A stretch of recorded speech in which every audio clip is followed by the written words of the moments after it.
Hi, my name's Dave Adam. I run a consultancy called Global Cities. We're here today to hear from Tim Jones from Future Agenda, and Tim's going to be sharing his findings from his research on the world's most innovative cities. Tim, over to you. Thank you for the opportunity to share some thoughts. The challenge that we're going to share some ideas about is which cities around the world will be the most innovative in the future. Which ones may be seen increasingly as the catalysts for change, but also the ones which attract the talent and redefine the way that cities operate in the future.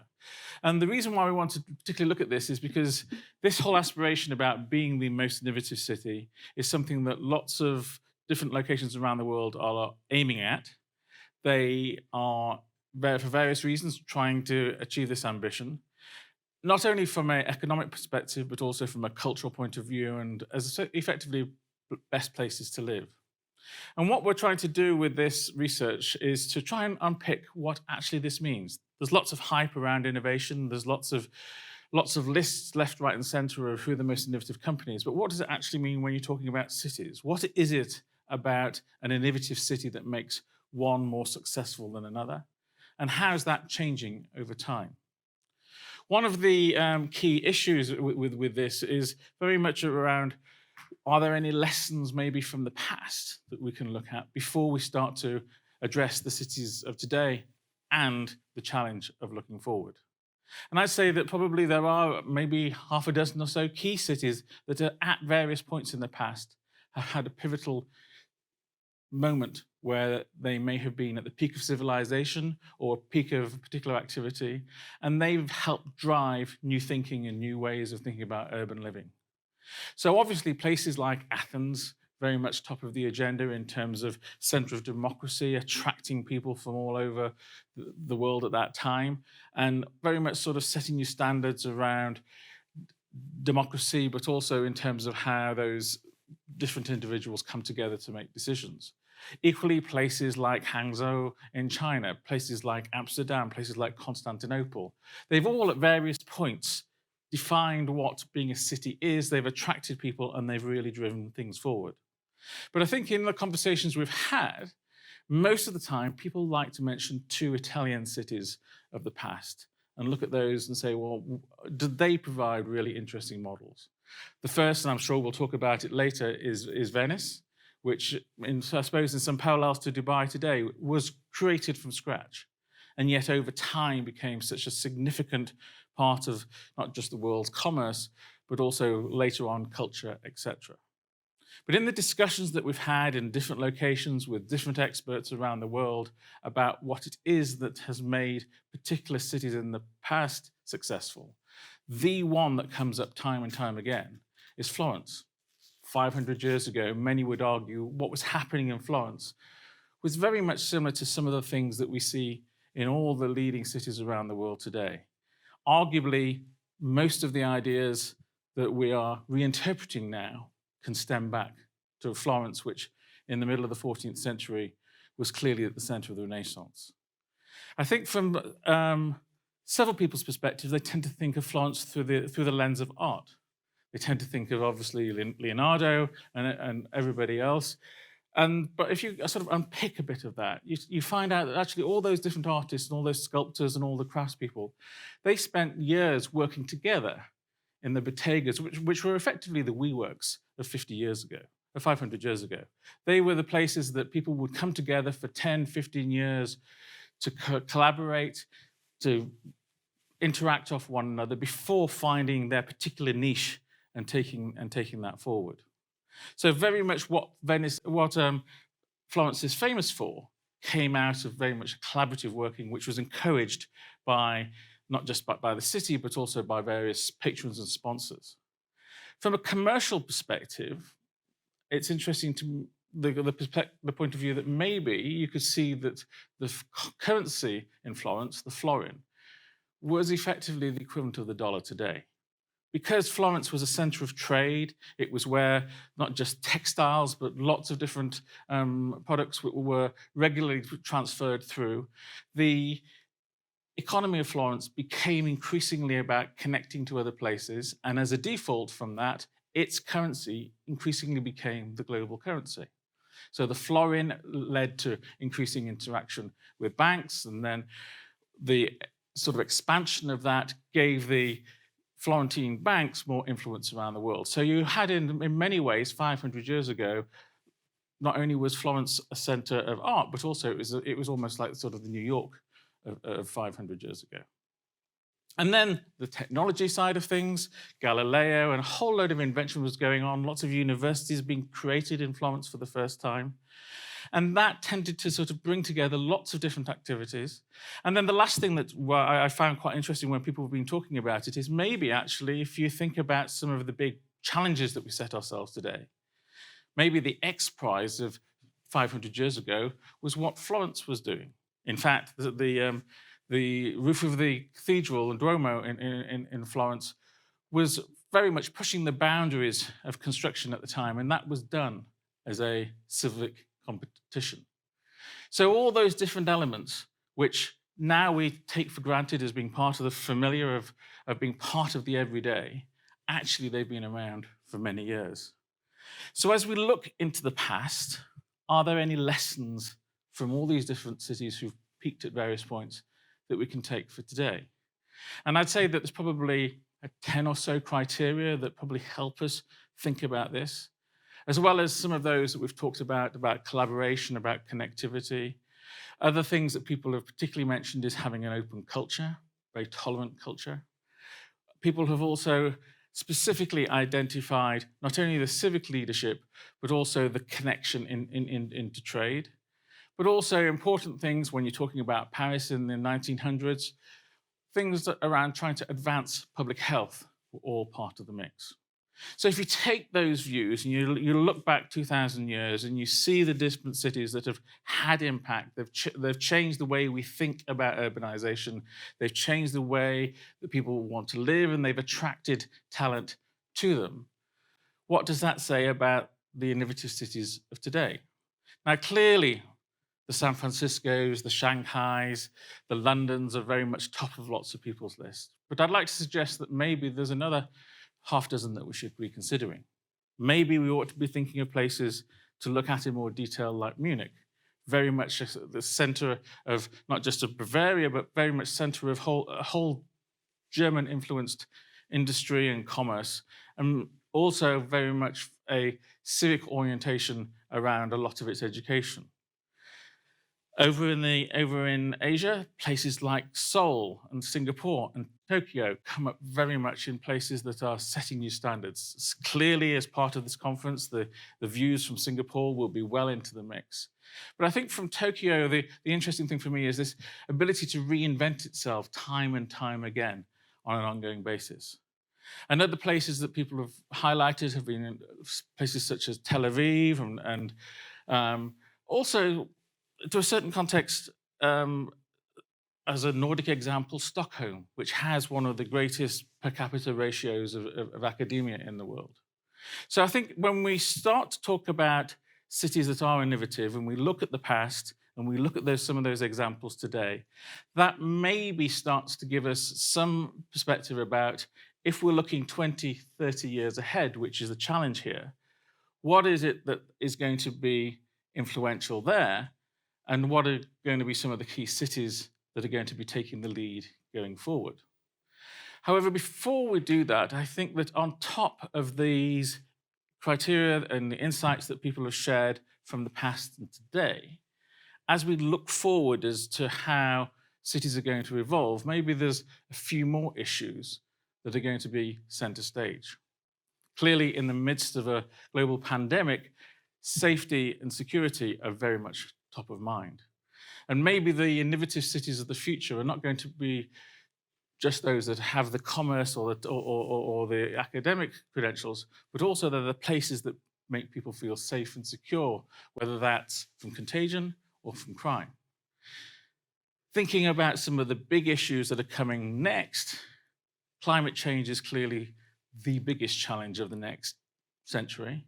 And maybe by 2050, it'll be those cities that have been very effective in their decarbonization strategies that will be at the top of many agendas. So whether that be the Nordics or whether it be places who are at high risk, but they will maybe have responded. And linked to that, and very much sort of making the connection to today, people will probably be judging places about where the air quality is good, which are the most breathable cities.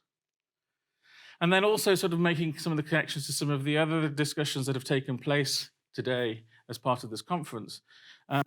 Accessibility seems to be high on many agendas. The whole 15-minute city is an increasing common aspiration, not just in Paris, but in many other locations. So I'd argue that maybe accessibility is going to be one of the other perspectives by which we will judge the success of one city to be more innovative than another. And then lastly, I think we have to deal with the issue of inequality. Many cities in the world today are some of the most unequal places on the planet. And maybe in the future, cities are going to become more focused, not just about growing per se, but growing in a more equitable way so that all the citizens can benefit and share in the prosperity rather than having increasing rich-poor divides. So what does that tell us? Well, I'd suggest maybe 10 candidates, and this is going out on a limb here to say that maybe there's 10 candidates that by 2050, these could be the new cities that are benchmarks for the rest of the world to emulate. And I suggest that these would include not only the places like Seattle and Toronto that we're going to be talking a lot about during this conference, but also the Copenhagens and the Osakas and other locations. So just to share a couple of thoughts before we discuss these in detail, I think Copenhagen's particularly as one of the Nordic capitals that has been most progressive, not just on decarbonization, but also on safety and also on inclusivity, would be top of many people's views. It's got its own agenda, but it's moving things forward and very much seen in a leading light across many conversations we're having, not just about the future of energy and the future of transport, but also about the future of what a livable city is really about. Another place which has similar contexts and similar criteria in Australia is Melbourne. Very much sort of a tech hub for Australia, it's increasingly becoming an innovation hub for Asia Pacific.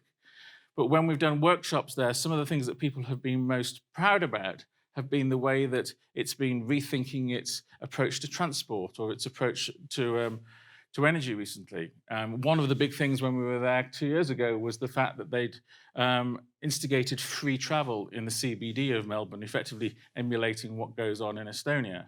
And that had had a catalytic change, not just in terms of people's attitudes to driving or not driving, but in terms of how people were making more use of the city if travel within it was completely free. And that had very much regenerated and brought people into the city at night rather than the natural sort of tendency of people going out. From a Japanese perspective, although Tokyo is very much in the limelight today, some of the conversations we've had have suggested that maybe in the future Osaka will be more prominent in the sort of global rankings. And the reason that people talk about Osaka is, one, it has a tradition of being very much an economic hub, but maybe it's going to become increasingly important, and particularly because it's very outward looking. It's one of the most international of Japanese cities, and it's very much taking the fore in terms of not just the connections that it has from an industrial and academic perspective, but also at a city-to-city level. Osaka is increasingly seen to be one of the progressive ones. Back in Europe, a lot of people are very excited about some of the changes that are continuing to take place in Barcelona, a place that obviously the Olympics helped in a way it reinvent itself. It's now taking very much major steps forward about dealing with inequality, dealing with a lot of the things which have built up over the time, which have caused tension, are now being dissipated, just at the same time as, largely because of the sort of impetus on the independence movement as a centre for Catalonia, it's also trying to set itself as not just Spain's best city, but maybe one of the best cities in Europe. So very much, again, at the fore. And then finally, just sort of one closing thought is that maybe when we start thinking about the megacities of the world, when we start thinking about the cities that will take over from the New Yorks and the Londons, about being the places that people talk about, it won't necessarily be the obvious ones of Shanghai and Beijing. But if you take a Chinese perspective from the discussions we've had there, people keep on pointing at Shenzhen. They keep on pointing at the further away from government, a more outward looking, a more industrial focus. And when you try and unpick that, you sort of look at the criteria around how we talked about earlier. It's a fast growing city, but it's also a center of education. It's also a center of bringing people together. And when we have conversations about the future of smart cities, and particularly the influence of the smart cities that are being built across the Belt and Road Initiative, lots of people point back to some of the companies and some of the technology that's being piloted and developed in Shenzhen, which will become effectively the world standards. So just like I suppose Dubai is trying to do, I very much advocate that Shenzhen is probably going to be by 2040, 2050, if not by 2030, it's going to be the reference point for how at a major scale, a city that's growing so quickly has also set new standards within the constraints that it clearly operates, but new standards around health, around efficiency, and about wealth creation. So just sort of finishing with those ones, and just to say, these are all clearly suggestions. They're based on discussions with multiple people, informed people in all around the world. But I'd say that two things about this. These ones that we're proposing, the Copenhagens, the Osakas, the Melbournes, and the Shenzhens, are very much seen in the light of, will they, in the future, be seen to have been as pivotal as places like Florence in the past? I hope that starts some thinking going. Dave.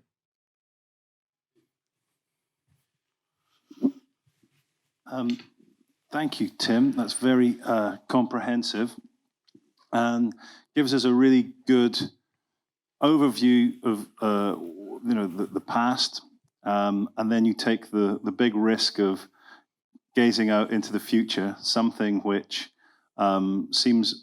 is always fraught with difficulty, but seems a lot harder to do, perhaps at the moment when there is so much uncertainty in politically, economically, and technologically.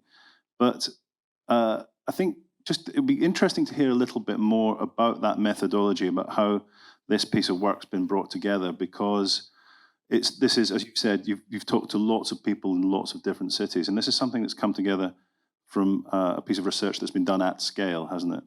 Yes. So over the past 10 years, we've been running an open Foresight program, which is basically we've been bringing groups of 20 to 30 informed people together in different locations around the world. We've just run nearly 500 workshops with 10,000 people, and a lot of those have addressed the future of cities, either directly, and I think you were involved in one of those, about where cities themselves see the big trends and the big impacts, but also in a lot of the enabling issues. We've recently finished something about autonomous vehicles. So what's the future of transport, the future of healthcare, etc. So we've sort of culled lots of insights about what are the challenges for the next 10, 20 years, and what people in those discussions highlight as places where interesting stuff has happened. And then we've overlaid that with more analytical research along the directions that people have identified as issues to try and quantify some of the changes. So it's sort of a double-handed sort of mass consultation with lots of experts in workshop dialogue, followed by additional research, and then looking for some flow through. And I imagine when you're undertaking a task like that, it's quite rewarding, perhaps, when you're in all these different environments, to hear, oh, this is the thing that keeps coming up. I've heard this recently when we were in Melbourne. I've heard this again recently when we were in Seattle. That would give us a sense of what that feels like to... Yeah, I mean, to a certain context, you have to be very careful, because I mean, if you're trying to... Nobody can predict the future. The best you can do is anticipate it. And in having discussions, you don't want to steer people too much. You want to provoke things and provoke people to come up with issues. But it's really interesting. I mean, if I go back 5 years ago, just how many people around the world were mentioning Bogota as a place that was doing really interesting stuff with its transport system, and not just elsewhere in South America, but all over Asia and Africa, people kept on saying, "Oh yeah, Bogota's doing really interesting stuff." And so I think it's almost like the side conversations or the examples that people use to support their views is where the really interesting nuggets are, because that allows you to go and say, okay, there's something interesting going on there. What is it? Rather than necessarily sort of trying to do a side-by-side comparison. And in effect, what that gives us and what your research reflects then is a kind of form of collective intelligence, where we are not just looking at it from one perspective, but we're trying to look at it from around the globe, a very wide a group as possible. But what I think is interesting in that is that you started by looking at the past, and you've invited people to think about what the most important places are. And you said something there in your presentation about how, to some extent, those cities of the past have been places that were at the peak of their civilization, perhaps. They were in a golden age. Can you tell us a little bit more about how you see that? You pulled out Florence in particular, but these cities that you've mentioned, Athens, Venice, they're the pinnacle of great civilizational moments, aren't they? Can we define anything like that that's happening at the moment? Are we in a great civilizational moment for the cities of Europe, or are you pointing us more towards Asia for that? So I think the general trend would be that there's a very strong Asian shift taking place, but I'd also point Nordic as well. So that whole sort of, whether it's Oslo being 10 years ahead of everybody else with electric vehicle legislation, etc. There's very proactive policies taking place in the Nordics, and everybody keeps on talking about it. I think from the peak civilization point of view, we're definitely in a state of flux. There's a lot of people who are clearly anxious with current uncertainty. Interestingly, there's quite a lot of people who are quite sort of confident to say, well, don't worry, we'll sort it. We talk about places like Tokyo, where actually wearing masks is just part of the culture, because that's how you keep people safe at times of peak flu. So I'd say that right now we're probably at a tipping point. Clearly, if you look back 2,000 years, you've got far longer to analyze things. I think for me, what's interesting is, I talk about Florence 500 years ago, but Florence is still the center of the world textile trade.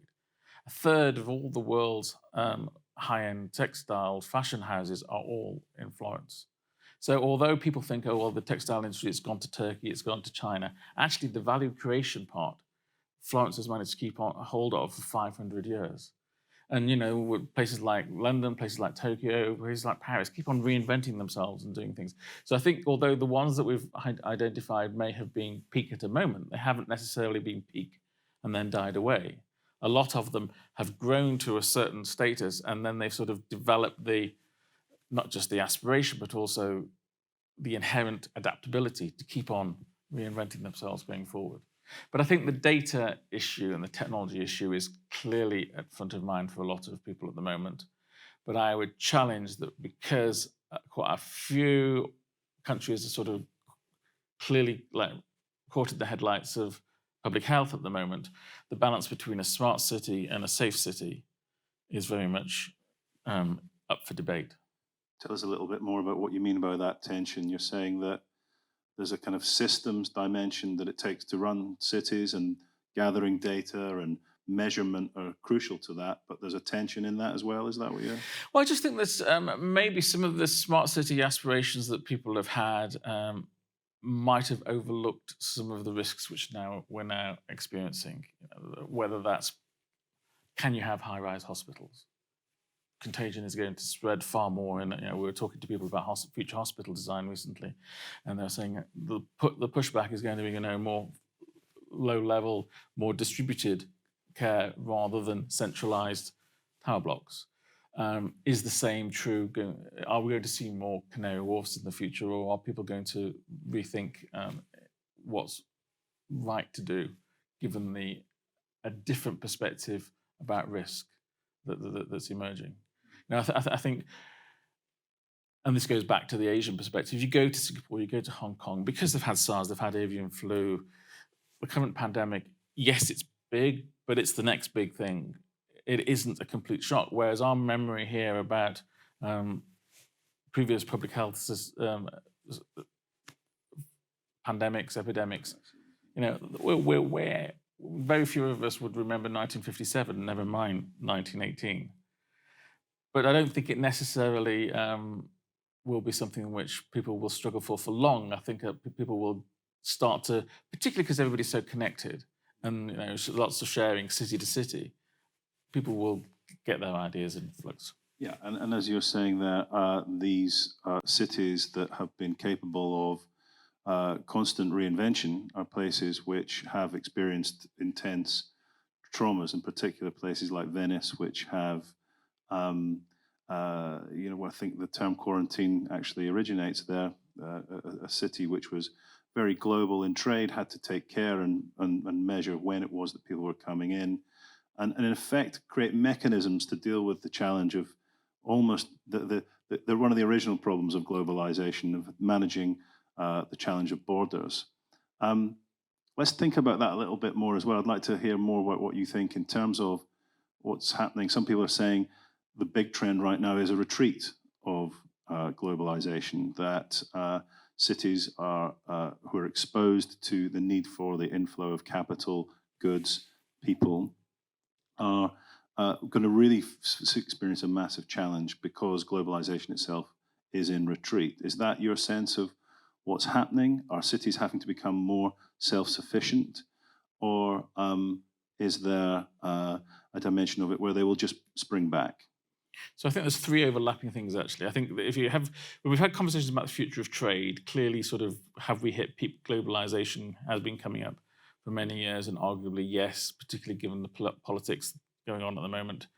Maybe a globalized view of trade is ceding to a more regionalized view. But that doesn't necessarily mean that the cities that are at the fore are going to necessarily suffer. It's just that maybe it's that Shenzhen or Singapore is very much the center for the Asia-Pacific region rather than trying to be New York at a global level. So I think there's a recalibration of, do we actually need global trade when actually regional trade is, and bilateral trade is basically what people are betting on for the next 20, 30 years anyway. So as long as you're part of that, I think that's the key thing. I think from the sort of the connectedness, I mean, I know there's going to be other conversations in this program about that, but I think the ability for cities to connect beyond just the trade side of things is becoming increasingly apparently important. Whether that's the academic, whether it's the places that people want to work. But I think that whole phrase that people use about talent magnets, where are the places in the world that people are being drawn to? That's not a global issue necessarily. It's because sometimes of local perspectives. So Toronto being the place which has got far more VC money going into it, it's got far more migration to it and far more startups than San Francisco at the moment. Is that a global thing, or is that just a fact that Toronto, because of everything that's been going on over the past 5 years or so in the States, has benefited from the more regional dynamics? So places that become more successful will pay a lot more attention to what the role of those major cities is in their regional economy, and they'll benefit from perhaps other places that are experiencing challenges. It's interesting to talk about the US and Canada benefiting in that context. It feels like for a lot of US cities, like right now, I think there's a significant level of crisis going on as cities there try to reinvent themselves. Have you done much with the US in this study, or? Yeah, actually, I mean, as not just the obvious, the New Yorks, the San Franciscos, and the Houstons, but we also did some workshops last year in El Paso, specifically to go to look at to be part of a city that's at a point of tension, at a point of, from an external point of view, at a point of future challenge. The largest port on the Mexican border, the largest trade crossing, 700,000 people in El Paso, 2 million people the other side of the border moving across. So we've looked at those sort of cities as well, and actually you go to El Paso and they're doing fantastic things. And I don't know if you've ever been, but once you get there, it's a bit like going to Beirut. When you're there, the reality is completely different to the outside perception of what's going on. But yeah, I think, I mean, obviously, current politics notwithstanding, that whole tension that seems to be building in some American cities, but not all, may well explain why there's a certain attraction of Canada, and particularly Toronto and Vancouver at the moment. There's one of the things you mention in your research and looking at the future cities is about these smaller cities, these well-established, perhaps, cities, livable cities, often referred to Melbourne and Copenhagen. And you even highlight Munich as a city to watch. Part of their ability to innovate is something, in some ways, I would argue, to do with size and to do with scale and to do with not being overly large, not being like the big megacities. They are able to cope, and one of the cope without too many bottlenecks and with good management. But one of the things that you talk about is the need for good governance and for creating this balance. What can the really big megacities learn from these kind of places if this is about size and about scale? Is it really possible for Shenzhen to build livability or to build work-life balance or to build, environmental or climate change considerations into its planning? Yeah, I mean, I think it's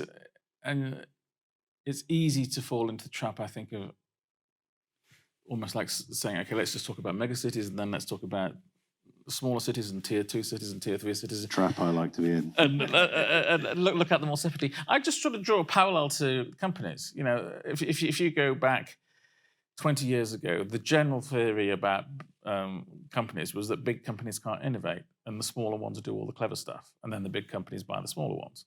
And that was how it went. But now the world's 5 biggest tech companies are actually doing a hell of a lot of the innovation. So there's something clever going on, whether you like it or not, inside big tech that is meaning that the big companies, by value, but not necessarily by size, are able to come up with more innovation. And I think that's an interesting nuance that, if you look at the biggest companies in the world now, they're increasingly, they're doubling their value every 10 years, but they're halving the number of employees. So they're becoming inherently more agile. And if you're going to look at the challenges that city leaders have, are there going to be some parallels there that not to be constrained by previous views about size? And that's why I think Shenzhen is really interesting compared to other places who are sort of like, oh my goodness, we've got this legacy of 10 million, 20 million people, and it's a burden. Certainly my experience there was, it's just upside, it's opportunity. We are creating a magnet for more and more people to come to. Let's do it in a way that people want to be here. And I wonder whether, to a certain context, it's the competition between cities within countries that is driving a lot of that. Certainly when you go to India and the competition between Mumbai and Hyderabad and Chennai and Pune and Bangalore, it's very much a within India competition just as much as a global perspective. And then talk to this when we've done workshops in Mumbai, they haven't felt that it's sort of like a Mumbai versus Shanghai. It's what we want to be is the place that all the smart Indian talent wants to be. Yeah, we talk about these bigger Asian cities, and they are in general much bigger than the cities that are established global cities in the West. They're 10 million populations, kind of average for Europe, perhaps, or for London, and for some of the bigger cities like in the US. But that's a start point, isn't it, for Asian cities, 10 million population. The systems that are required to make that happen are at a much grander level. But places like Shenzhen have grown up so incredibly quickly and focused on systems. Now we see them turning to focus on culture. Will they have the same cultural legacy of, say, a Florence, a Venice, a London that have ended up becoming these kind of tourist hubs for global tourists to come and experience culture? Can you envisage something like that happening there? I think you can, but I think you have to take the Chinese perspective. This is probably 100 years, not a 10 years thing. I always remember those conversations about, what's medium term in China is probably 500 years. So clearly, Chinese culture is having a wider impact globally. There are places that you would go to that you'd find major pushback. But when we were doing workshops last year in Lagos and in Johannesburg and in Nairobi, there's a very strong Chinese, not just Chinese presence for all the obvious reasons, but also there's a very strong Chinese connectivity and also an aspiration. When you're talking to people, saying, "Okay, so what is your model for the future?" They're less interested in looking back at the European models and the US models, and very much saying, "Well, actually, we've got to learn from China and the rest of Asia." When we were in the discussions we had in Lima and in Peru, it was very much focused on what are the Asian lessons rather than what are the Western lessons to emulate. You mentioned Lagos there. There's no African city on that list. Is there any particular reason for that? Lagos is a city, vast scale, with huge potential, lots of young people. Yeah, there's a very big debate that we had was it was easy to get a list of 50, but how do you get to the list of 10? And Lagos, Nairobi, and Cape Town clearly feature for different reasons. I mean, I think right now, just the sheer scale of Lagos, but also a lot of the way that people are being empowered is changing a lot. With Nairobi, the tech hub, very much based on the success of M-Pesa and what's gone on from there. And then Cape Town has a huge historical legacy, but also very much seen as a catalyst for conversations there were very much around digital land rights. So one of the big issues that was being aired in South Africa was actually who owns the land is a big barrier to progress, because if people can't prove ownership, they can't get loans to get a tractor, to get machinery. So there's lots of interesting discussions that were taking place, actually, of all places, in Cape Town, as to how you could use data in a different way to try and identify land ownership and sort that out, because that was seen to be an unblocker, and far more sophisticated conversations taking place there than probably elsewhere in the world. So Africa-wise, I definitely, on our sort of top 30, top 40, those three feature quite strongly. I think the question is that a more of a 30, 40 year or on the 10, 20 year? Okay, that's interesting. Explains a little bit more, I think, because I think demographically, the future of the world is going to be in places like Africa and so on. That's where the majority of the youth population are, which not I'm saying that older people can't innovate, but with that youth, there tends to come the necessity to innovate as well. But I can see in compiling a list like this, it's always going to be, well, who was left out and so on. I mean, and to a certain context, there's both a risk and an advantage that if you're looking 20 years into the future, there is no right or wrong answer. You're speculating. It's great fun. It's great fun to a certain context.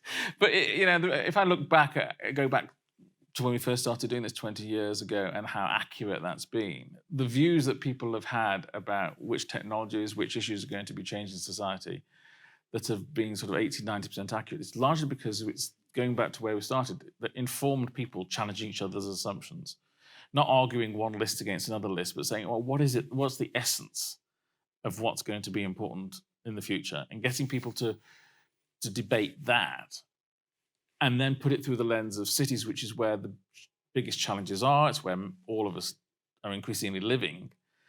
That's where the innovation is going to happen first, because the cities are the stress points, and urban bulge from a youth bulge from a African perspective is clearly going to drive massive change as it becomes 1 billion, 1.5 billion. But I just wonder whether that's a 2050 horizon versus a 2100 horizon. Okay. Let's following in that idea about people. One of the cities on your list is Singapore. Singapore, I'm right, aren't I? Yes, Singapore very much is sort of one in our sort of top 10 cities of today. Yeah, in the top 10 cities of today. One of the things that Singapore has often been lauded for is the fact that it's a city that was low in resources, but made its name by making itself as attractive as it possibly could to multiple different people, to be as cosmopolitan as it possibly could. Why that would why doesn't that then make it onto that future list? Aren't people and cosmopolitanism a fundamental driver of what the future of cities are, or are some of these other places? Osaka and Shenzhen, they tend to be more Chinese cities, or they tend to be Japanese cities. It's not so international. Yeah. So I'd argue that we've included Singapore in the sort of the top 10 cities of today, and I'd argue that Singapore is the benchmark by which everybody else is now trying to catch up. And that doesn't necessarily say it becomes less innovative in the future. It's just it's already there, and it's seen by so many people from different contexts to have done a fantastic shift over the past 30, 40 years, that people would say it's going to continue that in the future. I think what we were trying to identify was where's the next 10 coming from in that context. But I think the thing about that Singapore has, and have to be careful about doing like-for-like comparisons, but it's certainly at a government level over the past 10, 20 years proven that its long-term thinking is more connected than anywhere else. There was an interesting comparison that we had when we were doing a workshop in Dubai about transport planning. And they said, well, the thing is, Singapore has got a master plan. It's got a 2040 master plan of how everything goes together, that everybody's bought into, that everybody agrees with. In Dubai, we've got 20 different plans, and that we're all trying to push different agendas. And the transport plan isn't necessarily connected up to the retail plan or to the residential plan. Whereas Singapore is one of those places in the world, not the only place, but one of those places in the world where the joined upness of the future thinking is tangible and clear, and you can go and you can see all the thinking that's done out for the next 10, 20, 30, 40 years, how long it's going to take people to get from to the metro, what's the average density going to be, etc. It's all, they're not necessarily pre-programmed, but the options and the scenarios, they've thought through them all. And so I think that's the sort of thing that people look at Singapore for in terms of its success and say, how can we, even though we've got different issues, how can we learn from what they've done so well? And just to come on now to the themes that you've focused on that you think are going to be pivotal for the success of these future cities: safety, climate change, air quality, accessibility. They're all very, it might sound obvious to say this, but they're all very people-orientated, very human-centered kind of issues. I know that what else would cities be for other than people? But if we think back over the past century, perhaps, a lot of the time, one of the challenges we've found is that cities often seem to have been designed for cars or for something else. And some of the cities that you're highlighting here are these cities that are focused on work-life balance. And I wanted to kind of raise an idea. A friend of yours, and a mutual friend of ours, Anupam Yog, has circulated recently, which is the idea of conscious cities. Mm-hmm. There's if this is a time of crisis in the world and a time of recalibration and reinvention, part of that seems to be about finding more ways to be more conscious of what it is that we're doing, to be more conscious of matters of health, matters for people, and matters of what it is that we attend to and what we pay attention to. Yeah. Does that something that you think? Oh, absolutely. And I think there's various themes there that you've just articulated. But I think first of all, cities in the future are going to be driven by where the talent wants to be. Whereas in the past, you could argue there was a resource issue. Cities grew up because they had access to certain, whether it's minerals, whether it's water, whether it's food. There were certain reasons why cities were in locations from a resource point of view. There was the location issue, whether it's Singapore particularly, or other places that have been, or Istanbul, that have been geographically just in a perfect location. But I think going forward, we're moving on from resource and location as the reason why cities will grow to where is it that people will want to live? Because what we do and what people in an increasingly digital world, how value is created, it literally is a case of people choosing where they want to live. I mean, clearly migration is the political hotbed at the moment. But if we can get over that hurdle and people can go back to realizing that migration is a positive benefit, then it goes back to the India example. It's competition for talent. It's which cities are going to be the ones that people want to be in, because not because they've got access to a certain location or a certain amount of resource, but that's where you want to be. And maybe this whole idea of conscious cities is part of that. People talk, whether it's walkable cities, accessible cities, breathable cities. There are negatives. You've got to overcome the safety concerns. You've got to overcome the pollution concerns. You've got to have some climate mitigation strategy. But after you've addressed the problems, the reason why people are going to come to you is going to be, goes back to your suggestion earlier, cultural and sort of a great place to be, but not without a little bit of an edge. So I think we have to kind of close now, but before we do, I think we need to give ourselves a kind of get out clause, because when you're in the prediction game, there's always a good chance that none of these show up later. And perhaps that's a reflection of the fact that, if we look at somewhere like Shenzhen 30 years ago, it was a fishing village, and we didn't know that, China was going to liberalize at the speed that it was, and so on. So there might be other places that end up coming through and doing something different here that haven't appeared, or that maybe are on your top 50. And perhaps we should encourage people to go, and your research is all on on the Future Agenda site, and people can look through it in a lot more detail. But I think you would stick by the cities that do show up, those ones that we haven't heard of, perhaps the new, they will follow those same criteria that you've just mentioned there. They will be the things that they're the trends that the experts that you're interviewing around the world consider to be important. Yeah, I think the sort of the big picture would be that the trends which are going to change the way we think about cities are pretty consistent in terms of what they are. How they impact different locations and how different locations choose to be more or less proactive will influence as to which cities move further forward over the next 20, 30 years and which take a little bit longer. Okay. Tim, thank you very much. I'm sure you'll want to continue to engage with people, to mingle digitally with them and online afterwards and the rest of the conference. But thank you very much for your time and for your sharing your ideas with us today. Thank you. Thanks for the discussion.